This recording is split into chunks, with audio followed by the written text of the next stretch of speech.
ఇప్పుడే MI versus LSG match చూశాను భయ్య. ఇంకా మన రోహిత్ శర్మ హిట్ మ్యాన్ చాలా రోజుల తర్వాత అయితే 75 రన్స్ అయితే కొట్టాడు. మళ్ళీ హాఫ్ సెంచరీ అయితే ఫినిష్ చేశాడనమాట. ఇంకా సెంచరీకి 35 రన్స్ అయితే బ్యాలెన్స్ అయిపోయాయి భయ్య. ఇంకా మన రికిల్టన్ భయ్య అయితే దగ్గరగా 85 రన్స్ అయితే కొట్టాడు. ఇంకా ఒక్క ఓవర్ కానీ గట్టిగా ఆడుంటే సెంచరీ కొట్టేసి ఉంటాడు. సరే ఇంకా మొత్తానికి ముంబై అయితే ఎల్ఎస్జీని చేజ్ చేసి మరీ గెలిచారు. ఇంకా ఎల్ఎస్జీ వాళ్ళైతే బ్యాటింగ్ బౌలింగ్ రెండు ఫెయిల్ అయ్యారు. ఇంకా ముఖ్యంగా చూసుకుంటే మ్యాచ్ గురించి చెప్పుకుంటే చాలా ఉన్నాయి.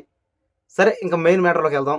ఇంకా ఈరోజు అయితే టాస్ పడింది. టాస్ పడిన తర్వాత మన ఎల్ఎస్జి వాళ్ళు అయితే ఇంకా టాస్ గెలవలేదు. ఎంఐ వాళ్ళు అయితే క్యాచ్ గెలిచారు. ఇంకా మ్యాచ్ స్టార్ట్ అయింది.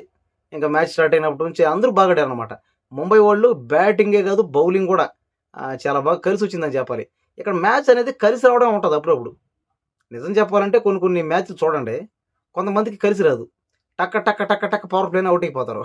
కొన్నిసార్లు మన ఎస్ఆర్హెచ్ ప్లేయర్స్ లాగా పవర్ ప్లేలోనే 200 అంటే దగ్గరగా అనమాట. అంటే 200 చేసేవాళ్ళు ఉండరు.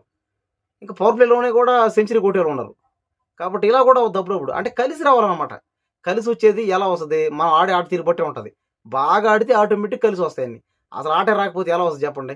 కానీ ఐపీఎల్ ప్లేయర్‌లో మాత్రం ఎవరు ఆడని వాళ్ళు అంటే ఎవరు లేరు. ప్రతి టీము బెస్ట్ టీమే. ఆల్ టీమ్స్ అన్నీ మంచి టీమ్‌లే, అన్నీ బెస్ట్ టీమ్‌లే. అందరూ బాగా ఆడతారు. కానీ ఒక్కొక్క టైం ఒక్కోలా ఉంటదనమాట. అంటే కొంతమందికి ఆ పిచ్ వేరుగుంటది. Batting pitch, bowling pitch, spinning pitch ఉంటది. కాబట్టి రకరకాలుగా ఉంటాయి ఇలా. కాబట్టి ఇవన్నీ దాటుకోవాలంటే అది కేవలం మ్యాచ్ ఆడే వాళ్ళకి మాత్రం ఓన్లీ క్రికెట్ ప్లేయర్స్‌కి మాత్రమే ఇది అర్థమవుద్ది. మిగతా ప్లేయర్లకైతే కష్టం అనమాట. ఎందుకంటే వోళ్ళెప్పుడు అదే పని మీద ఉంటారు. అదే పనిగా ఆడతారు కాబట్టి. సింపుల్‌గా కూడా చెప్పొచ్చు ఇక్కడ. ఇంకా రేపటి మ్యాచ్ అయితే ఢిల్లీ వర్సెస్ సీఎస్‌కే. ఇంకా ధోని కమ్‌బ్యాక్ ఇవ్వాలని ఎంతమంది కోరుకుంటున్నారో కామెంట్ చేయండి. ఆ కామెంట్ గురించి ఖచ్చితంగా మళ్ళీ రిప్లై ఇస్తాను. ఇంకా మన ఉద్దేశంలో ఒకటే, ఈ ఐపీఎల్‌లో ఎవరైతే కష్టపడి బాగా ఆడతారో వాళ్ళకి మనం సపోర్ట్ చేస్తాం. జై బోలో భారత్ మాతాకి జై! జై హింద్.